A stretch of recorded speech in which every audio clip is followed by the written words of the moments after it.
Hey guys, quick video. I'm recording this really fast, and then my sister's room because there's no other way to record it. But let's say this: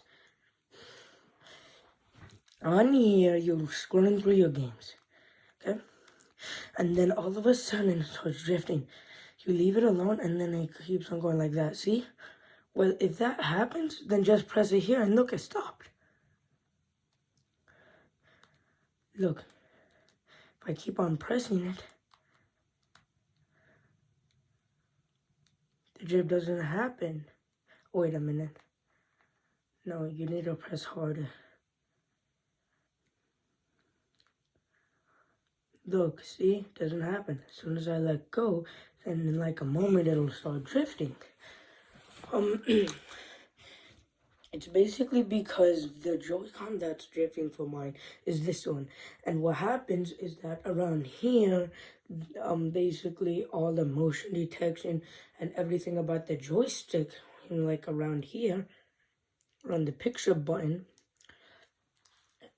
gets loose because of a part that degrades over time. So, but if you press it, it temporarily stops it. So what I would do is that I would live.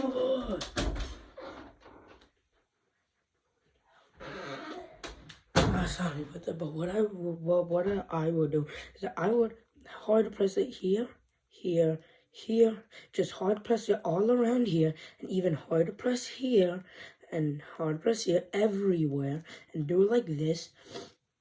And then I would go into settings, press the calibrate control sticks button, calibrate both of them, and then go to calibrate motion controls, calibrate the both other controllers and the console.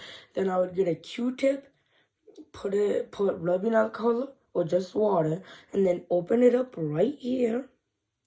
Like there's a little flimsy part. I don't know if I can show it on camera.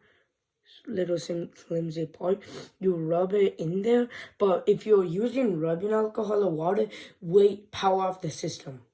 That's what I would recommend. First, I would detach it and power off the system before doing it, because you don't really want any power while the water is on there.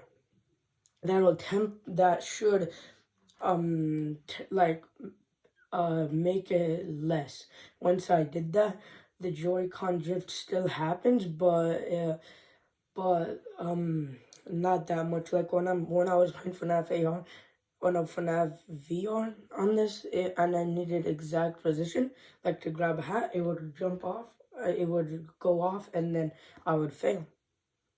But now that doesn't happen as much. If you want a permanent fix, just do all those last steps, like press it here, but don't get this wet. Instead, what you want to do is detach it, and then there should be a little black chipset here. You take like a little piece of cardboard like this big, that's roughly the size of the chip set, and then put it on there, close it, and then clean it here, and do it on the other one too, and then leave it like that for like 2 hours. Maybe a day. I would recommend a day. And then do calibrate controller sticks on both, and then calibrate motion sticks, and then calibrate motion control, and then calibrate the console too. And then, yeah, that I would recommend this way over the official Nintendo way, because it really doesn't officially fix it.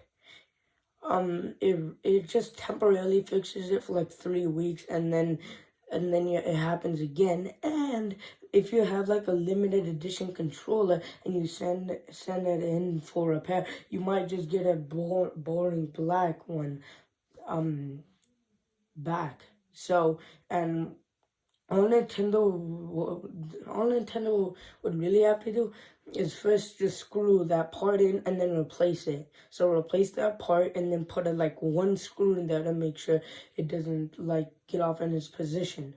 And apparently in the OLED model, I'm not saying I do or no, not now, in the Switch OLED model, Nintendo apparently fixed this by adding straps. So what I would do is that I would make the black chipset here bigger and replace the part that degrades over time with the one that doesn't and is better, and then screw that in and then put straps to make sure it doesn't happen. Do all of those because you don't want drift. But it's likely that we won't get a Switch Pro. First, the Switch is so old that the company that makes the main chipset, like the X1 chip or something, has stopped selling them because they're old. And Nintendo bought 35 billion or million of them. The thing is, the Switch didn't even sell that many in its first year. And I think what Nintendo's trying to do is make it so that the Switch is on store shelves and in stock for as long as possible before needing to make a Pro or just making a whole new console. And you might be like saying, oh, doesn't the OLED have an upgraded chipset? It doesn't. It doesn't. It's just the same chipset with an OLED screen. And it slightly weighs more because of the thing, and it has less bezels and enhanced audio. And you know, over here, it has something like here, a better stand that's made out of metal, apparently. But if you really want to fix drift, you need to do this. First, push in the buttons, like over here, push it in, make sure you do it hard, and then you leave it like that for like 5 minutes. You open it up, and then you put like this thick of a cardboard piece that's the size of the chipset, put it in, and then screw it back in.